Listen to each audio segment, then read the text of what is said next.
आज मैं आप लोगों से अलग बात करने आया हूं, खासकर उन बच्चों के बारे में जो इस बार यानी 2020 में नीट का एग्जाम देने वाले हैं।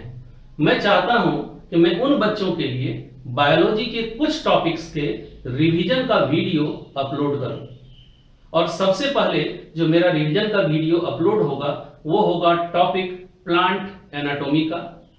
और ये रिवीजन का जो वीडियो होगा प्लांट एनाटॉमी का करीब करीब है ना 6 to 7 लेक्चर में आपका कंप्लीट हो जाएगा। ठीक है।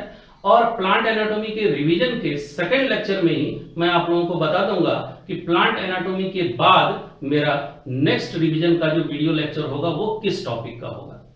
मेरे पास समय की कमी है क्योंकि मेरा एक जो biology basics for all YouTube का चैनल है उस पे मेरा एक सीरीज चल रहा है बायोलॉजी के बेसिक्स का। और ये खासकर उन बच्चों के लिए है जो बच्चे इस बार 10th पास किए हैं और यहाँ पढ़ने आएंगे, या फिर वो बच्चे जो इस बार 12th पास किए हैं और उनका बेसिक कमजोर रह गया है वो यहाँ पढ़ने आएंगे। और साथ साथ मेरा टेलीग्राम पे मेरे उन बच्चे का क्लास चल रहा है डेली जो बच्चे लॉकडाउन के चलते यहाँ नहीं आ पा रहे हैं और वो मेरे यहाँ पढ़ रहे थे। ठीक है। तो इसलिए मेरे पास समय की कमी है, इसलिए मैं बायोलॉजी के कुछ ही टॉपिक्स का रिवीजन का वीडियो अपलोड कर पाऊंगा। और अभी जो मैं आपसे बात कर रहा हूं इसके साथ ही मैं एक वीडियो अटैच करूंगा जो प्लांट एनाटॉमी से रिलेटेड बेसिक बात का लेक्चर होगा। तो आप बोलेंगे सर ये रिवीजन क्लास में ये बेसिक का पॉइंट्स कहां से आ गया। तो ये जो बेसिक्स है प्लांट एनाटॉमी का ये आपके लिए बहुत इंपॉर्टेंट है, खासकर उन बच्चों के लिए जो बच्चे प्लांट एनाटॉमी पढ़े तो कई बार हैं लेकिन उनका कॉन्सेप्ट अच्छा नहीं बन पाया प्लांट एनाटॉमी के लिए, उनके लिए तो बहुत अच्छा है ही। और साथ साथ और सभी बच्चे जो रिवीजन का लेक्चर देखेंगे मेरा वो भी इसको देखें जिससे कि उनको रिवीजन क्लास समझने में काफी सहायता मिलेगी। और इसके बाद जो नेक्स्ट लेक्चर होगा प्लांट एनाटॉमी का वो रियल रिवीजन का लेक्चर होगा। ठीक है। अभी हम लोग प्लांट एनाटॉमी के रिवीजन को स्टार्ट करने के पहले ठीक है उसका बेसिक टर्म देखेंगे, प्लांट एनाटॉमी का बेसिक टर्म देखेंगे। ध्यान दीजिएगा ये प्लांट एनाटॉमी का रिवीजन वाला लेक्चर नहीं है, प्लांट एनाटॉमी का रिवीजन वाला जो लेक्चर है वो इसके बाद अपलोड होगा। ठीक है। और ये जो बेसिक टर्म्स हैं खासकर उन बच्चों के लिए हैं जिन बच्चों ने प्लांट एनाटॉमी तो कई बार पढ़ा है लेकिन उनका कॉन्सेप्ट प्लांट एनाटॉमी के मामले में अच्छा नहीं हुआ है। तो वो बच्चे और जो भी बच्चे रिवीजन क्लास देखें उससे पहले वो इस लेक्चर को देख लेंगे तो उनको रिवीजन क्लास समझने में और अधिक सहायता मिलेगी और उनको रिवीजन क्लास और अच्छा लगेगा। ठीक है। तो चलिए देखते हैं वो बेसिक टर्म्स का क्या है। तो ध्यान से देखिए सबसे पहला बेसिक टर्म है पोजीशन से रिलेटेड, टिश्यू के पोजीशन से रिलेटेड। जब हम लोग प्लांट एनाटॉमी पढ़ते हैं तो उसमें बहुत सारे टिश्यूज का पोजीशन हम लोगों को देखना होता है। तो उस पोजीशन का मतलब क्या होता है, यानी कि वो पोजीशन अगर हमारे कान में वो टर्म पड़े तो उसका इमेज कैसा हमारे दिमाग में बनना चाहिए ये जरूरी है, उसको जरा यहाँ ध्यान से देखिए। सबसे पहला पोजीशन है एपिकल, ठीक है, दूसरा है इंटरकैलरी और तीसरा है लैटरल। ठीक है। तो एपिकल पोजीशन का मतलब क्या होता है तो ध्यान से देखें, जैसे कोई भी प्लांट का है ना कोई भी एक्सिस का पोर्शन जैसे मान लें स्टेम हो या रूट हो, ठीक है, तो उसका जो सबसे टॉप होगा है ना वहां जो टिश्यू होगा उस टिश्यू का पोजीशन क्या कहलाएगा एपिकल, जो सबसे ऊपरी सिरा होगा। ध्यान से देखिए यहाँ पर सबसे ऊपरी सिर ये एक्सिस है, इट में भी रूट, इट में भी स्टेम, कोई भी हो सकता है। तो उसके टॉप पर जो यहाँ टिश्यू मौजूद है इस टिश्यू के इस पोजीशन को हम कौन सा पोजीशन कहेंगे, एपिकल पोजीशन। क्लियर हो गया। अब दूसरा टर्म है इंटरकैलरी। इंटरकैलरी का मतलब क्या होता है, ध्यान से देखिएगा। इंटरकैलरी का मायने क्या होता है, ये इंटरकैलरी शब्द जो आया है ये इंटरकैलेटेड वर्ड से आया है। इंटरकैलेटेड का मतलब क्या होता है, तो दो के बीच में दबा हुआ। जैसे मान लीजिए नीचे एक टिश्यू है और ऐसा ही टिश्यू ऊपर भी है, ठीक है, और इन दोनों के बीच में कोई अलग ढंग का टिश्यू फंसा हुआ है या दबा हुआ है, तो इसको हम कैसा पोजीशन कहेंगे, जो बीच वाला टिश्यू है इसको क्या कहेंगे, ये इंटरकैलेटेड है ना, दो टिश्यू के बीच में फंसा हुआ है, या फिर इसका पोजीशन इंटरकैलरी कहलाएगा। ठीक, जैसे ध्यान से देखिएगा यहाँ पर ऊपर जैसा टिश्यू है वैसा ही टिश्यू नीचे है और उनके बीच में ये अलग टिश्यू फंसा हुआ है, तो इसके पोजीशन को हम क्या कहेंगे, इंटरकैलरी। ठीक है। तो जरा ध्यान से देखिएगा, एपिकल का ट्रांसवर्स सेक्शन अगर हम काटे टिश्यू का और इंटरकैलरी का भी ट्रांसवर्स सेक्शन काटे तो ये कैसा दिखेगा। ट्रांसवर्स सेक्शन का मतलब क्या हुआ, जैसे ये स्टेम है ना, और इसको ऐसे कर दें, ठीक। अब लेंथ इस तरह का हो गया और इस लेंथ के परपेंडिकुलर जो कट लगाएंगे ये ट्रांसवर्स है ना सेक्शन कहलाएगा, और इसको इस तरह से कट करके बगल से सामने से देखेंगे, ठीक। तो ध्यान से देखिएगा, एपिकल का अगर ट्रांसवर्स सेक्शन काटेंगे तो ये ऐसा दिखेगा, ठीक है। उसी तरह से इंटरकैलरी का भी काटेंगे तो ये ऐसा दिखेगा, ध्यान दीजिएगा यहाँ पे इस तरह का, यानी इंटरकैलरी जो होगा ये डिस्क के जैसे बीच में होगा, ठीक, यूं पड़ा हुआ। एपिकल वाला तो एकदम टॉप पे मौजूद रहेगा और इंटरकैलरी दो टिश्यू के बीच में फंसा हुआ डिस्क के समान होगा, ठीक। अब चलिए लैटरल पोजीशन का मतलब क्या होता है इसको समझते हैं। तो यहाँ ध्यान दीजिएगा, ये डायग्राम यहाँ पर है। तो लैटरल पोजीशन का मतलब होता है कि ये सिलिंड्रिकल, ठीक, लाइक दिस, इस तरह से सिलेंडर के तरह लॉन्ग एक्सिस के अलोंग जो मौजूद होगा, या जो एक्सिस है उसके पैरेलल जो होगा उसको हम कैसा पोजीशन कहेंगे, लैटरल पोजीशन। ध्यान से देखिएगा, ऐसा नहीं समझना है कि टिश्यू जो है यहाँ एक इस तरफ है और एक इस तरफ है, ये दो तरफ नहीं है, ये चारों तरफ सिलेंडर बना करके है, सिलेंडर के जैसा है, लाइक दिस, यही कारण है कि हम इसको ऐसा बना है, ठीक है। और इसका ट्रांसवर्स सेक्शन में देखेंगे तो और क्लियर हो जाएगा। जरा ध्यान से देखिएगा, ये स्टेम है और इसको हमने यूं कर दिया, ठीक, और उसके बाद इस तरह से ट्रांसवर्स सेक्शन काटे और सामने से देखें तो देखिए ये जो लैटरल पोजीशन वाला टिश्यू है वो इस तरह से सिलेंडर की तरह होगा और अलोंग द लॉन्ग एक्सिस, ठीक है। हाँ, एक बात और, ये हो सकता है कि कंटिन्यूअस सिलेंडर हो या नहीं तो ये डिसकंटिन्यूअस भी हो सकता है इस तरह से, लेकिन ऐसा भी स्थिति है तो इसको भी हम क्या कहेंगे, लैटरल ही कहेंगे, ठीक है। ये सिलेंडर की तरह और लॉन्ग एक्सिस के पैरेलल चल रहा है, तो लैटरल का मतलब समझ में आ जाना चाहिए। चलिए अब एक टर्म और आता है, ग्रोथ, ठीक है। ये ग्रोथ क्या है जरा ध्यान से देखिएगा। तो ग्रोथ जो है ये दो टाइप के होंगे, एक ग्रोथ कहलाता है प्राइमरी ग्रोथ, ध्यान से देखेंगे, और एक कहलाता है सेकेंडरी ग्रोथ। तो प्राइमरी ग्रोथ का क्या मतलब होता है, तो देखें यहाँ पे, प्लांट का जब लेंथ बढ़े या जब हाइट इंक्रीज हो तो इस ग्रोथ को हम किस नाम से जानते हैं, प्राइमरी। इसमें सिर्फ है ना प्लांट के पार्ट्स की लंबाई बढ़ेगी, चाहे रूट हो चाहे स्टेम हो कोई भी हो, उसका अगर लंबाई इंक्रीज करता है, लेंथ इंक्रीज करता है तो इसको हम क्या कहेंगे, प्राइमरी ग्रोथ, ठीक है। तो जैसे ध्यान से देखिएगा, कोई भी डायकॉट प्लांट जब वो शुरू में नया नया प्लांट होता है एकदम दुबला पतला होता है और सिर्फ उसकी लंबाई बढ़ती है, उसमें वो लगातार लंबा होता चला जाता है, तो वो कौन सा ग्रोथ है, प्राइमरी, ठीक है। और उसी डायकॉट प्लांट में देखेंगे कुछ दिनों के बाद जब वो थोड़ा बड़ा हो जाता है तो उसके बॉडी के लोड को संभालने के लिए उसमें एक दूसरा ग्रोथ भी स्टार्ट होता है और वो क्या कहलाता है, सेकेंडरी ग्रोथ। तो सेकेंडरी ग्रोथ कैसा ग्रोथ है, तो जरा ध्यान से देखें, ये थिकनेस का ग्रोथ है, ठीक है। इसमें क्या बढ़ेगा, प्लांट का जो एक्सिस है, रूट है या स्टेम है जो भी है, उसके एक्सिस की मोटाई बढ़ेगी, ठीक है, उसके एक्सिस का डायमीटर बढ़ेगा या उसका गर्थ बढ़ेगा, ठीक है। तो थिकनेस में या डायमीटर में या गर्थ में जो वृद्धि होगी उसमें जो बढ़ोतरी होगी यानी मोटाई जो बढ़ेगा, इसी को हम कौन सा ग्रोथ कहेंगे, सेकेंडरी ग्रोथ। क्लियर हो गया यहाँ पे। अब ध्यान से देखिए, ये सेकेंडरी ग्रोथ होता किसमें है, तो सेकेंडरी ग्रोथ अकर्स इन, ध्यान देंगे किसमें होगा, तो सबसे पहले ये होगा जिम्नोस्पर्म के केस में, देखिए एग्जांपल लिखा हुआ है, जिम्नोस्पर्म के स्टेम में भी और रूट में भी। और किसमें होगा ये, तो ध्यान से देखेंगे, डाइकॉट ऑफ कैसा नेचर, ऊडी नेचर, ऊडी नेचर के जो डाइकॉट्स होंगे उनमें भी, और ऊडी नेचर के जो ये डाइकॉट होंगे इनके स्टेम में भी ध्यान से देखिएगा, और साथ साथ रूट में भी ये सेकेंडरी ग्रोथ होगा, इनके स्टेम और रूट में भी होगा, ठीक। और एक और बात बोले, ये जो डाइकॉट हैं ऑफ ऊडी नेचर, इसको आप मोस्ट ऑफ डाइकॉट बोल सकते हैं। क्यों भाई, तो मोस्ट ऑफ द डाइकॉट्स जो होते हैं वो ऊडी नेचर के होते हैं। इसका मतलब हम कह सकते हैं कि secondary growth most of the dicot plant में होता है, यानी किसमें, तो उसके स्टेम में और रूट में। ये क्लियर हो गया।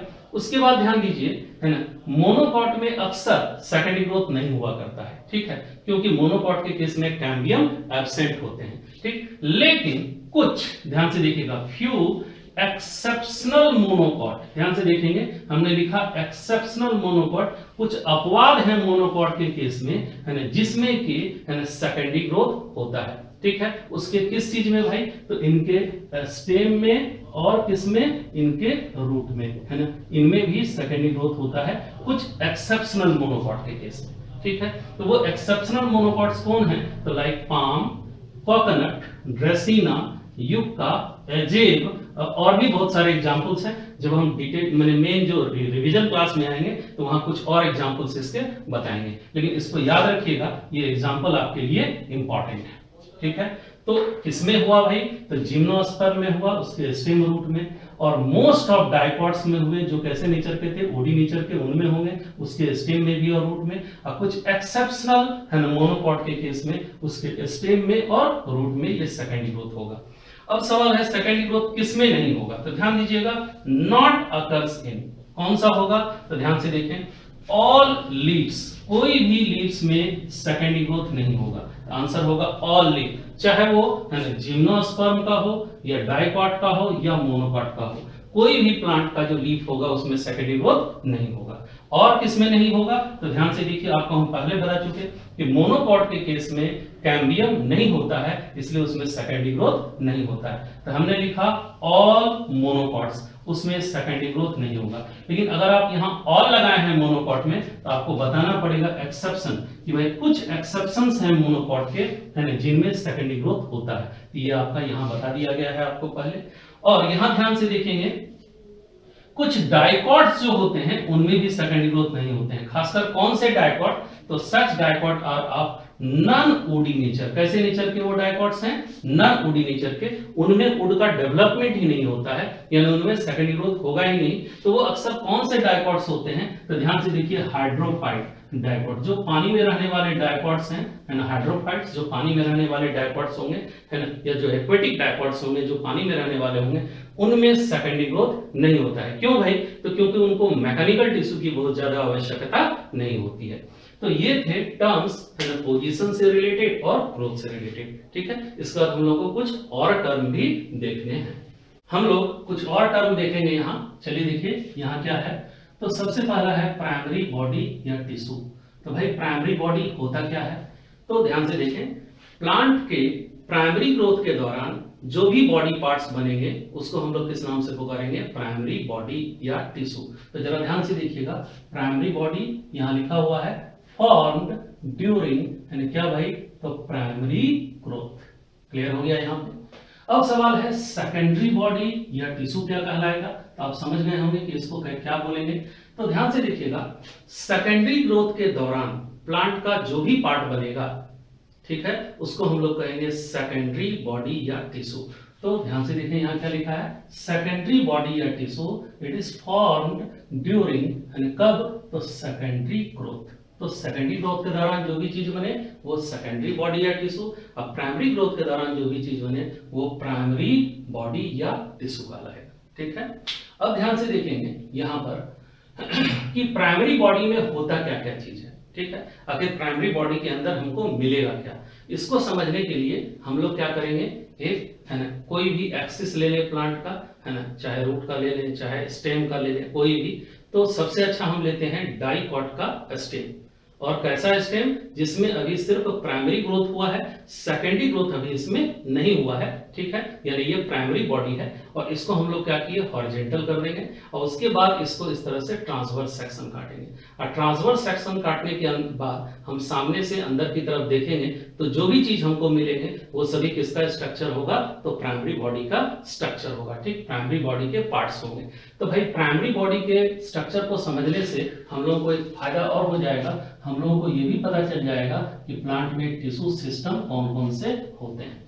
तो चलिए अब देखते हैं प्राइमरी बॉडी का स्ट्रक्चर। ये क्या चीज का फिगर है, तो जरा ध्यान से देखें, it is TS of dicot stem. ठीक है, ये स्टैंडर्ड प्राइमरी बॉडी है, इसमें हमको सारा कुछ नजर आ जाएगा।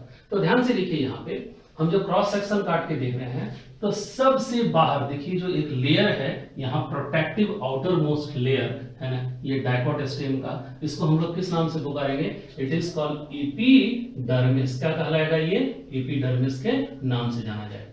तो जरा ध्यान से देखिएगा, एपिडर्मिस शब्द जो इस्तेमाल होता है वो आउटर मोस्ट प्रोटेक्टिव लेयर के लिए इस्तेमाल होता है। किसका? तो प्राइमरी बॉडी का, और वो भी कहां पर? तो शूट सिस्टम के लिए। शूट में, शूट का मतलब हुआ कि प्लांट का स्टेम हो जाए या फिर लीफ हो जाए, कहीं भी जाए, जो प्राइमरी बॉडी है उसका आउटर मोस्ट जो कवरिंग होगा वो क्या कहलाएगा? एपिडर्मिस के नाम से जाना जाएगा। ठीक है।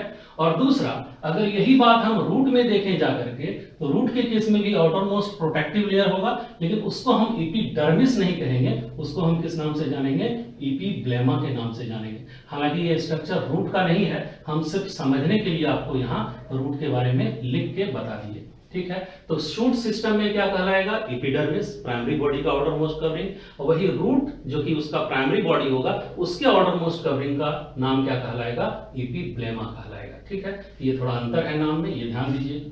उसी तरह से ध्यान से देखेंगे यहाँ पर क्या मौजूद है? ये एपिडर्मिस के ऊपर छोटे छोटे हेयर लाइक आउटग्रोथ्स निकले हुए हैं, तो इसको हम लोग यहाँ क्या बोल रहे हैं? Shoot hair. ध्यान से देखिएगा, शूट हेयर। अगर ये स्टेम हुआ तो स्टेम हेयर कहलाएगा, और अगर लीफ हुआ तो लीफ का हेयर कहलाएगा, और अगर रूट होता तो उसमें निकले रहते रूट हेयर्स। ठीक है।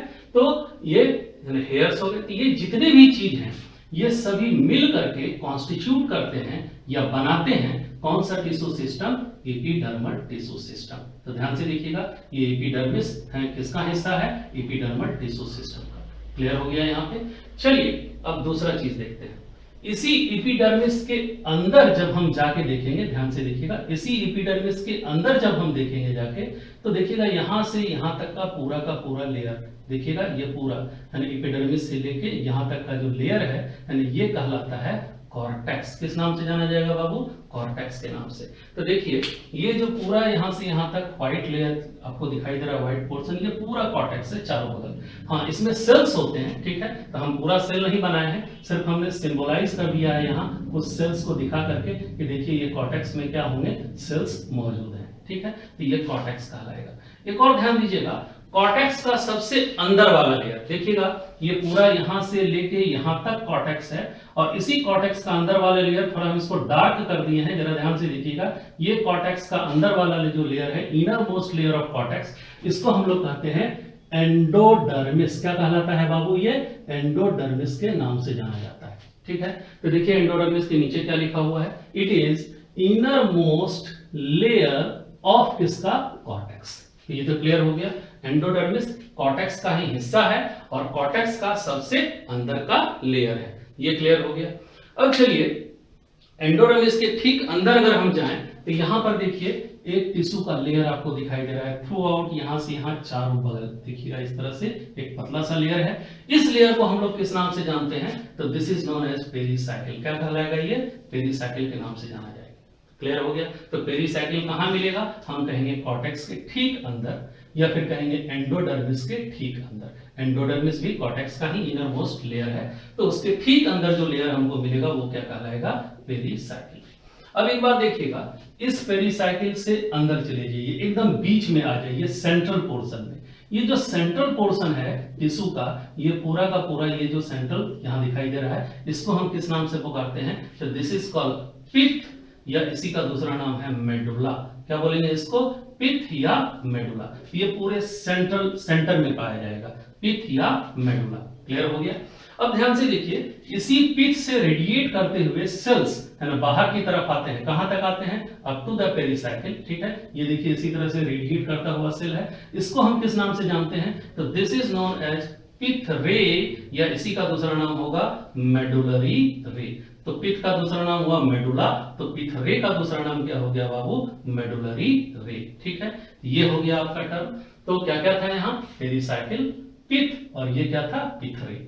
उसका एक और चीज ध्यान से देखिएगा, यहां पर दिखाई दे रहा है आपको वास्कुलर बंडल। ठीक है। ये वास्कुलर बंडल क्या है? तो प्राइमरी वास्कुलर टिश्यू के बंडल है। जैसे यहां देखिएगा, ये जो है ये वास्कुलर बंडल है, यहां पर भी ये वास्कुलर बंडल है, और इस वास्कुलर बंडल में बाहर की तरफ प्राइमरी फ्लोएम है, अंदर की तरफ प्राइमरी जाइलम है, और इसके बीच में चूंकि ये डाइकॉट स्टेम का क्रॉस सेक्शन है, इसलिए इस दोनों के बीच में पाया जाएगा एक कैम्बियम, जिसका नाम होता है इंट्राफेसिकुलर कैम्बियम। ठीक है, अब यहाँ देखिए इसी वास्कुलर बंडल का डायग्राम हम नीचे दिखाए हैं, तो देखिएगा ये बाहर की तरफ प्राइमरी फ्लोएम, ध्यान से देखिएगा ये प्राइमरी फ्लोएम है, ये आउटसाइड में है, ठीक, आउटर साइड में।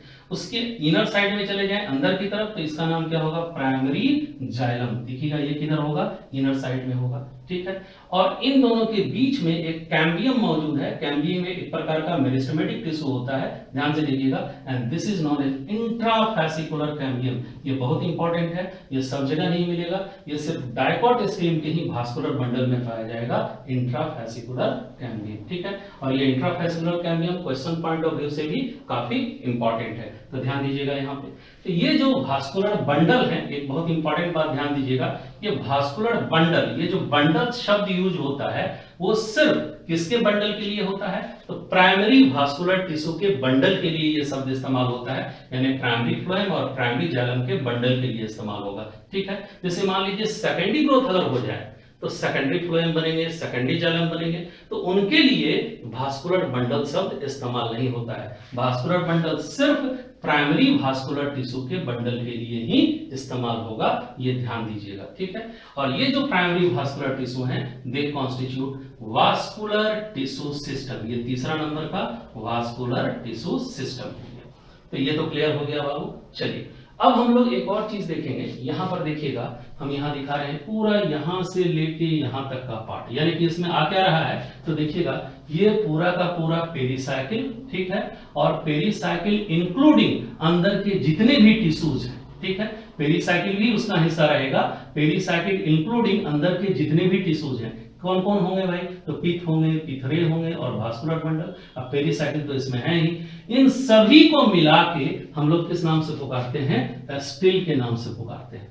तो स्टिल क्या है, तो एक्चुअली ये प्लांट का वास्कुलर सिलेंडर है। ठीक है, स्टिल के बारे में जब रिवीजन क्लास पढ़ाएंगे तो उसमें थोड़ा इससे ज्यादा बताएंगे आपको। तो ये स्टिल जो है इसमें आएंगे क्या क्या, हम कहेंगे पेरिसाइकिल इंक्लूडिंग अंदर जो भी चीज होगा वो सभी क्या कहलाएगा, स्टिल कहलाएगा। तो ध्यान से देखिए इसमें क्या क्या आएगा, पेरिसाइकिल आएगा, ठीक है, दूसरा कौन सा आएगा, पिथ, देखिए यहाँ पे ये पिथ है, उसके बाद कौन आएंगे, पिथरे, ध्यान से देखें, और लास्ट में क्या आएगा, वास्कुलर बंडल, ये भी स्टिल का ही हिस्सा होगा।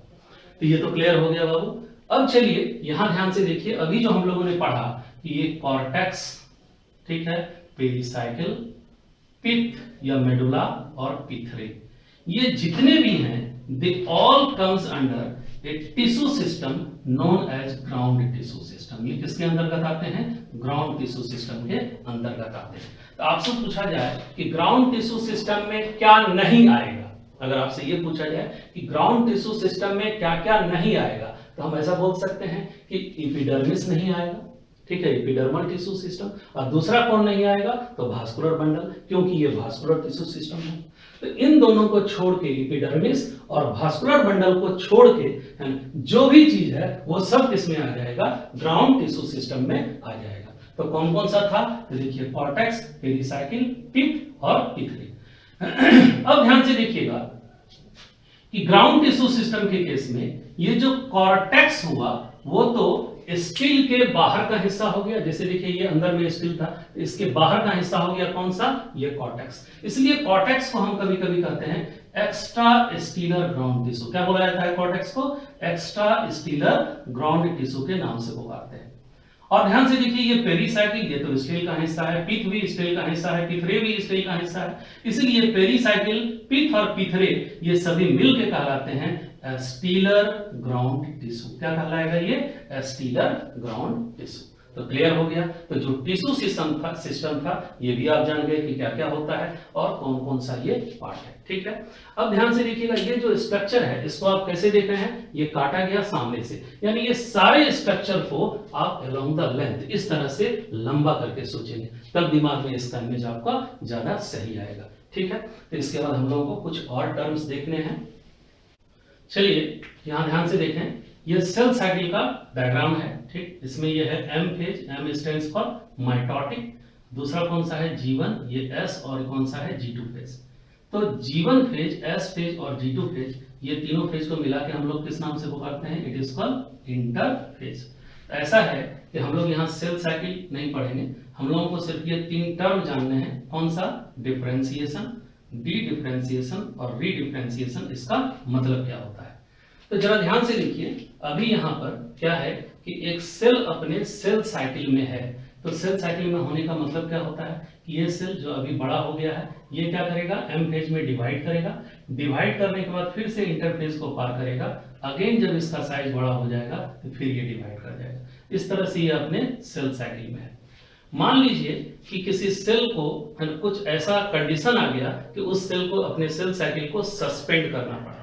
तो ये सस्पेंड कैसे करता है, तो जरा ध्यान से देखिएगा, ये जीवन चेक पॉइंट है, ठीक है। सेल अभी डिवाइड किया और इसको करना क्या है, अपने सेल साइकिल को सस्पेंड करना है ना। तो ये जीवन चेक पॉइंट है। सेल इस जीवन चेक पॉइंट के पहले ही क्या हो जाएगा, है ना, अपने सेल साइकिल को सस्पेंडेड एनिमेशन में डाल देगा, यानी अपने सेल साइकिल को सस्पेंड कर देगा, ठीक है। हम यहाँ बोल रहे हैं सेल साइकिल सस्पेंड करना, हम ये नहीं कर रहे हैं कि सेल साइकिल से एग्जिट हो गया या सेल साइकिल से बाहर हो गया, हम ये नहीं बोल रहे हैं। तो इनका सेल साइकिल जस्ट किस में चला गया, सस्पेंडेड एनिमेशन में चला गया, ठीक। कुछ ऐसा कंडीशन था जिसके कारण सेल को ये करना पड़ा। और जब सस्पेंडेड एनिमेशन में सेल साइकिल चला जाएगा तो इस फेज को हम कहेंगे कौन सा फेज, G0 फेज, या इसको आप G0 फेज भी बोल सकते हैं। और फिर जब जरूरत पड़ेगी तो ये फिर से सेल अपने सेल साइकिल को पुनः बहाल कर लेगा, है ना, पुनः क्या कर देगा, कंटिन्यू कर देगा, यानी फिर से ये रिटर्न बैक हो जाएगा नॉर्मल साइकिल में, ठीक है। तो इस तरह से सेल, ध्यान दीजिए, सस्पेंडेड एनिमेशन में गया, G0 फेज में चला गया, सेल साइकिल को सस्पेंडेड एनिमेशन में डाल के, अब फिर ये रिटर्न बैक ये हो सकता है, ठीक है। तो जरा ध्यान से देखिएगा, G0 फेज में जाने का मतलब होता है सेल साइकिल को सस्पेंड करना, न कि सेल साइकिल से एग्जिट होना। ये इंपॉर्टेंट बात है, इस पे ध्यान दीजिएगा, ठीक है। अब जरा ध्यान से देखिएगा, सपोज कीजिए कि कोई एक सेल है जिसने अपने सेल साइकिल को सस्पेंडेड एनिमेशन में डाल दिया है, G0 फेज में पड़ा हुआ है, लेकिन अब इस सेल को ऐसा कहा गया, या फिर कहें कि कुछ ऐसा कंडीशन बन गया कि अब इस सेल को कहा जा रहा है कि आप किसी पर्टिकुलर फंक्शन के लिए स्पेशलाइज्ड हो जाइए, ठीक है। यानी आप पर्टिकुलर काम करने के लिए, है ना, अपने में कुछ बदलाव ले आइए। तो सेल क्या करेगा, अपने में स्पेशलाइजेशन लाना शुरू करेगा, और इसके लिए अब वो सेल साइकिल से कहां निकल जाएगा, बाहर, वो एग्जिट कर जाएगा सेल साइकिल से। ध्यान से देखिएगा, और अपने में स्पेशलाइजेशन, अपने में बहुत सारे बदलाव लाने सेल क्या कर देंगे, शुरू कर देंगे। और ध्यान से देखिए, अब ये सेल पर्टिकुलर फंक्शन के लिए क्या हो गया, स्पेशलाइज्ड हो गया। जस्ट हमने फीचर्स थोड़े चेंज कर दिए इसके। तो मान लीजिए सेल पर्टिकुलर फंक्शन के लिए क्या हो गया, स्पेशलाइज्ड हो गया। तो ऐसे सेल को हम क्या कहेंगे, तो this is called an differentiated cell. ये कौन सा सेल कहलाएगा बाबू, डिफरेंशिएटेड सेल, ठीक है। और वो प्रक्रिया जो स्पेशलाइजेशन की थी, जिसके तहत सेल में कई बदलाव आए, कई चेंजेज आए, इस प्रोसेस को हम क्या कहेंगे, तो this process is known as differentiation. कौन सा प्रोसेस कहलाएगा, डिफरेंशिएशन, यानी कि आपका ये process number 1, it is called differentiation. तो ये हो गया डिफरेंशिएशन। तो डिफरेंशिएशन क्या था, तो जरा ध्यान से देखें, ऐसा कोई सेल जो सेल साइकिल में कंटिन्यू है, उसके बाद ये यहां से आया बाहर और सेल साइकिल से निकल करके अपने में स्पेशलाइजेशन करना शुरू कर दिया, बदलाव लाना शुरू कर दिया, और बन गया डिफरेंशिएटेड सेल। इस प्रक्रिया को हम कहते हैं डिफरेंशिएशन, ठीक है। उसके बाद ध्यान से देखें, ये डिफरेंशिएटेड सेल के दो बात हो सकते हैं, या तो वो डेड हो जाएं, ठीक है, या तो वो डेड हो जाएं, या नहीं तो वो कैसे रहें, लिविंग रहें। तो अगर डेड हो गया तब तो वो हमेशा के लिए क्या हो गया, डिफरेंशिएट कर गया, है ना, उसमें फर्दर कोई और दूसरा पॉसिबिलिटी नहीं है। लेकिन सपोज करें कि ये डिफरेंशिएटेड सेल लिविंग है और कुछ ऐसा कंडीशन पैदा हो गया कि भाई इस सेल को दोबारा से सेल साइकिल में इंटर करना पड़ा, है ना। तो इसके लिए ये क्या करेगा सेल, तो जरा ध्यान से देखें, यही डिफरेंशिएटेड सेल अपने अंदर जितने भी स्पेशलाइजेशन उसने डेवलप किए थे, उन सारे स्पेशलाइजेशन को वो खत्म कर देगा, ठीक है। यानी उनका डी स्पेशलाइजेशन होना शुरू होगा, और उसके बाद ये पुनः सेल साइकिल में रिटर्न बैक हो जाएगा। तो जरा ध्यान से देखिएगा, इस प्रक्रिया को जिसके तहत डिफरेंशिएटेड सेल अपने आप को पुनः ले आया किसमें, सेल साइकिल में, इस प्रोसेस को हम कहेंगे किस नाम से, डी डिफरेंशिएशन। क्या कहलाएगा बाबू, this is known as dedifferentiation. ये पॉइंट नंबर कौन सा हो गया आपका, बी। तो डी डिफरेंशिएशन। तो डी डिफरेंशिएशन किसका होता है? तो डिफरेंशिएटेड सेल का। कब? जब उसका स्पेशलाइजेशन खत्म होने लगे, वो डी स्पेशलाइज होने लगे और पुनः वो सेल साइकिल में रिटर्न बैक हो जाए। इस प्रक्रिया को कहेंगे डी डिफरेंशिएशन। और ध्यान से देखिए, ऐसे सेल को हम क्या कहेंगे? तो this cell is known as dedifferentiated cell. ये कौन से सेल कहलाएंगे? डी डिफरेंशिएटेड सेल के नाम से जाने जाएंगे। अब ध्यान से देखें, ये जो डी डिफरेंशिएटेड सेल हैं, अब सेल साइकिल में आ गए, तो ये सेल साइकिल कंटिन्यू करेगा अपना, और सेल साइकिल कंटिन्यू करके मान लीजिए ये फिर से क्या करेगा? डिवाइड करेगा। ध्यान से देखें, ये फिर से डिवाइड करेगा। और अब सोचिए कि ये जो डी डिफरेंशिएटेड सेल जो सेल साइकिल में आया, फर्दर डिवाइड किया, और डिवाइड करने के बाद इसको पुनः अपने में स्पेशलाइजेशन लाने की आवश्यकता पड़ गई।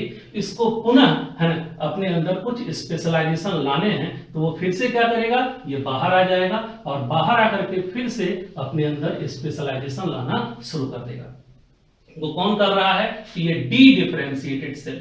जब ये फर्दर स्पेशलाइजेशन में चला जाएगा, ध्यान से देखें, तो अब जो सेल बनेगा, इस सेल को हम किस नाम से पुकारेंगे? तो जरा ध्यान से देखिएगा, इस टाइप के सेल को जो डी डिफरेंशिएटेड सेल में सेल साइकिल में इंटर करने के बाद फर्दर वो अपने अंदर स्पेशलाइजेशन ला रहा है, ऐसे सेल को हम कहेंगे री डिफरेंशिएटेड सेल। कौन सा सेल कहलाएगा? री डिफरेंशिएटेड सेल। ठीक है, और इस प्रोसेस को हम कहेंगे री डिफरेंशिएशन। कौन सा प्रोसेस कहलाएगा? ये री डिफरेंशिएशन। यानी पॉइंट नंबर कौन सा बोलिए तो सी। तो दिस इज री डिफरेंशिएशन। ये तो क्लियर हो गया। तो हमको लगता है ये तीनों टर्म आप समझ गए होंगे। एक बार फिर से देखिए, ध्यान से देखिए, ऐसा कोई सेल जो कि सेल साइकिल में शुरू से ही है, मेरिस्टेमेटिक टिश्यू का कोई सेल जो लगातार सेल साइकिल में है, अगर वो फर्स्ट टाइम जाता है स्पेशलाइजेशन के लिए, तो उसको हम किस नाम से जानेंगे? डिफरेंशिएशन। सब अपने फर्स्ट टाइम वो जा रहा है, तो उसको हम कहेंगे डिफरेंशिएशन। ठीक है, और ऐसे सेल को डिफरेंशिएटेड सेल। और जब ये पुनः रिटर्न बैक होगा सेल साइकिल में, तो इसको हम कहेंगे डी डिफरेंशिएशन, और ऐसे सेल को कहेंगे डी डिफरेंशिएटेड सेल। ध्यान से लिखिएगा, तो डी डिफरेंशिएशन होता है किसका? तो हम कहेंगे डिफरेंशिएटेड सेल का होता है। ठीक है, और ये डी डिफरेंशिएटेड सेल अगर पुनः दोबारा से स्पेशलाइजेशन में चला जाए, ध्यान से देखें, दोबारा से स्पेशलाइजेशन में चला जाए, तो इसको हम कहेंगे redifferentiation, and such cell is known as redifferentiated cell. एक बात बताइए, री डिफरेंशिएशन किनका होता है? डिफरेंशिएटेड सेल का रीडिफरेंशिएशन होता है या डी डिफरेंशिएटेड सेल का रीडिफरेंशिएशन होता है? क्या करेक्ट आंसर होगा? तो करेक्ट आंसर होगा डी डिफरेंशिएटेड सेल का क्या होता है? रीडिफरेंशिएशन होता है। तो ये तीनों टर्म आप समझ गए होंगे, इसका मतलब क्या होता है। तो यहां ध्यान से देखें एक और बात, ये जो तीनों प्रोसेस हैं, है कौन कौन से? डिफरेंशिएशन, डी डिफरेंशिएशन और रीडिफरेंशिएशन, ये सभी जेनेटिकली कंट्रोल्ड इवेंट होते हैं, और साथ साथ इन्वायरमेंटल सिग्नल भी इसमें रोल प्ले करता है, और साथ साथ प्लांट का सेल किस जगह लोकेटेड है, ये सारा बात भी इसमें रोल प्ले करता है। ठीक है, तो ये चीज आपको डिटेल में पढ़ना होता है। कहाँ? तो प्लांट फिजियोलॉजी में, ग्रोथ एंड डेवलपमेंट टॉपिक में। तो चूंकि यहाँ जरूरत है, इसलिए आपको ये टर्म एक बार हम सुना दिए। ठीक, इसके बाद हम लोगों को कुछ और चीज देखना है। अब हम लोग सेकेंडरी ग्रोथ से रिलेटेड कुछ बेसिक टर्म देखेंगे। ठीक है, लेकिन सेकेंडरी ग्रोथ पे आने के पहले कुछ और चीज देखना है, जरा यहाँ ध्यान से देखिए। जैसे मान लें प्लांट का टिश्यू, तो प्लांट का टिश्यू कितने टाइप का होता है भाई? तो दो टाइप का, एक कहलाता है मेरिस्टेमेटिक टिश्यू और दूसरा होता है परमानेंट टिश्यू। तो ध्यान से देखें, मेरिस्टेमेटिक टिश्यू किनको कहते हैं? तो वैसे टिश्यू जिसके सेल्स डिवाइडिंग नेचर के होते हैं, जिनके सेल्स लगातार क्या कर रहे होते हैं? डिवाइड कर रहे होते हैं, इनको हम कहते हैं मेरिस्टेमेटिक टिश्यू। ठीक है, अब परमानेंट टिश्यू क्या है? ऐसे टिश्यू जिनके सेल्स में डिवीजन की कैपेसिटी नहीं है, या इसको ऐसा बोलें कि परमानेंट टिश्यू ऐसा टिश्यू है जिसके सेल्स ने डिवीजन की कैपेसिटी को लॉस कर दिया है, आइदर परमानेंटली और टेम्पोरेरीली। ठीक है, यानी इसकी डिवीजन की क्षमता है ना खत्म हो गई है, या तो हमेशा के लिए या कुछ समय के लिए। तो ध्यान से देखिएगा, वैसा परमानेंट टिश्यू जिसमें डिवीजन की क्षमता कुछ समय के लिए खत्म हुई है और वो दोबारा से अपना डिवीजन का क्षमता रिगेन कर ले, तो वो फिर से क्या कहना लगेगा? Meristematic tissue. लेकिन वैसे मेरिस्टेमेटिक टिश्यू को हम कहेंगे सेकेंडरी मेरिस्टेम। कैसा मेरिस्टेम कहलाएगा? Secondary meristem. यानी कि कोई परमानेंट टिश्यू दोबारा से क्या करे? डी डिफरेंशिएट करे, और डी डिफरेंशिएट करके पुनः सेल साइकिल में आ जाए और फिर से डिवीजन करना शुरू करे, तो ऐसे टिश्यू को हम कहेंगे किस नाम से? Secondary meristem. ठीक है। लेकिन वैसा मेरिस्टेमेटिक टिश्यू जो शुरू से ही डिवाइडिंग नेचर का है, ठीक है ना, और वो शुरू से ही ऐसा ही रहा है ना, इसका कभी भी डिवीजन का क्षमता लॉस नहीं किया, तो ऐसे टिश्यू को हम कहेंगे प्राइमरी मेरिस्टेम। तो प्राइमरी मेरिस्टेम किनको कहते हैं? जो लाइफ में अर्ली स्टेज में आते हैं, ठीक है। और सेकेंडरी मेरिस्टेम किसको कहते हैं? जो लाइफ में लेटर स्टेज में आते हैं, किसी परमानेंट टिश्यू से डी डिफरेंशिएट करके आते हैं, तो उनको हम कहते हैं सेकेंडरी मेरिस्टेम। और जो लाइफ में अर्ली स्टेज में से ही है, शुरुआती स्टेज से ही है ना, प्लांट के प्राइमरी बॉडी में पहले से मौजूद है, तो उसको हम किस नाम से जो नहीं जानेंगे? तो प्राइमरी मेरिस्टेम के नाम से। तो ध्यान से देखिए, दो टर्म हम लोगों को मिला, प्राइमरी मेरिस्टेम और दूसरा कौन सा? Secondary meristem. तो अब चलिए यहां पर हम लोगों को देखना है डाइकॉट, है ना, ध्यान से देखेंगे सेकेंडरी ग्रोथ इन किसमें भाई? तो डाइकॉट का स्टेम, डाइकॉट के स्टेम में सेकेंडरी ग्रोथ देखना है। तो भाई सेकेंडरी ग्रोथ तो बहुत बड़ा चैप्टर है, ठीक है, और उसका रिवीजन क्लास में हम डिटेल में थोड़ा बताएंगे उसको, लेकिन यहाँ पर सिर्फ कुछ बेसिक चीज हमको इसका जान लेना है। तो जरा ध्यान से देखिएगा, ये जो ट्रांसवर्स सेक्शन है किसका है? तो डाइकॉट स्टेम का है, प्राइमरी बॉडी का है। अभी इसमें सेकेंडरी ग्रोथ स्टार्ट नहीं हुआ है, अब इसमें सेकेंडरी ग्रोथ स्टार्ट होगा, ठीक है। तो अभी इसका हम क्रॉस सेक्शन काटे हैं, ठीक है, इसमें सेकेंडरी ग्रोथ अभी स्टार्ट नहीं हुआ है। ये प्राइमरी बॉडी का डायग्राम है। तो इस डायग्राम को तो आप पहले भी समझ चुके हैं, ध्यान से देखिएगा। यहाँ पर बाहर में क्या है? एपिडर्मिस, उसके अंदर में कॉर्टेक्स, ये पेरिसाइकिल, ये पिथ, ये पिथरे और ये वास्कुलर बंडल। तो ध्यान से देखिएगा, इस प्राइमरी बॉडी में डाइकॉट स्टेम का पहले से एक मेरिस्टेम मौजूद है, और वो क्या है? तो ध्यान से देखिए, उसका नाम है इंट्राफेसिकुलर कैम्बियम। इसको फेसिकुलर कैम्बियम भी बोलते हैं। तो ध्यान से देखें, इसको इंट्राफेसिकुलर कैम्बियम हम लोग क्यों, यहां इंट्रा शब्द क्यों लगा है? और एक और बात जान लें कि कैम्बियम जो है वो मेरिस्टेमेटिक टिश्यू है, ठीक है, कैम्बियम मेरिस्टेमेटिक टिश्यू होता है। तो ये कैसा कैम्बियम है? Intrafascicular cambium.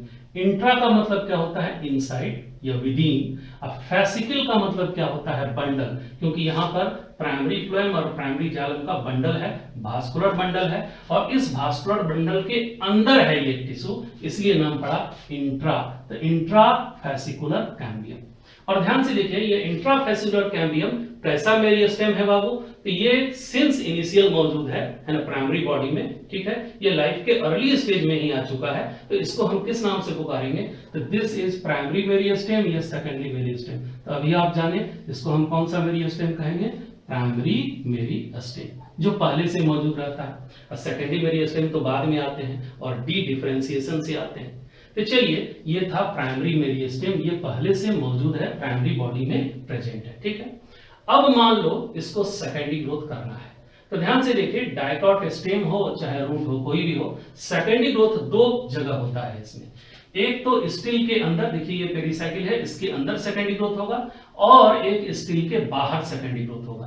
तो स्टिल के अंदर अगर सेकेंडरी ग्रोथ हुआ तो इसको हम कहेंगे एस्टिलर सेकेंडरी ग्रोथ, और अगर स्टिल के बाहर होगा तो हम उसको कहेंगे एक्स्ट्रा एस्टिलर सेकेंडरी ग्रोथ। तो पहले हम लोगों को स्टिलर सेकेंडरी ग्रोथ के बारे में बात करना है। तो ध्यान से देखिए, डाइकॉट स्टेम में एस्टिलर सेकेंडरी ग्रोथ जो होता है वो कैसे होता है यहाँ पे?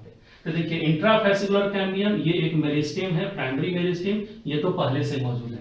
जब सेकेंडरी ग्रोथ इसको करना होगा तब ये क्या होगा इसमें? तो ध्यान से देखें, ये आपको दिखाई दे रहा है, दिस इज पिथरे। पिथरे किस चीज के बने होते हैं? तो परमानेंट टिश्यू के बने होते हैं। तो होता है क्या कि इस इंट्राफेसिकुलर कैम्बियम की सीध में, इधर वाला इंट्रा और इधर वाला इंट्रा, इनके सीध में जो भी परमानेंट टिश्यू इस लाइन में मौजूद हैं वो डी डिफरेंशिएट करने लगते हैं, और डी डिफरेंशिएट करके ये एक पीस ऑफ कैम्बियम बना देते हैं। ध्यान से देखिएगा, ये लाइफ के लेटर स्टेज में आया है कैम्बियम, है ना, ये piece of cambium dedifferentiation से बना। उसी तरह सेम प्रोसेस यहाँ भी चलेगा, यहाँ भी परमानेंट टिश्यू डी डिफरेंशिएट करके कैम्बियम बना देगा, यहाँ भी डी डिफरेंशिएट करके कैम्बियम बना देगा, और यहाँ भी डी डिफरेंशिएट करके कैम्बियम बना देगा, जब सेकेंडरी ग्रोथ करना होगा तब।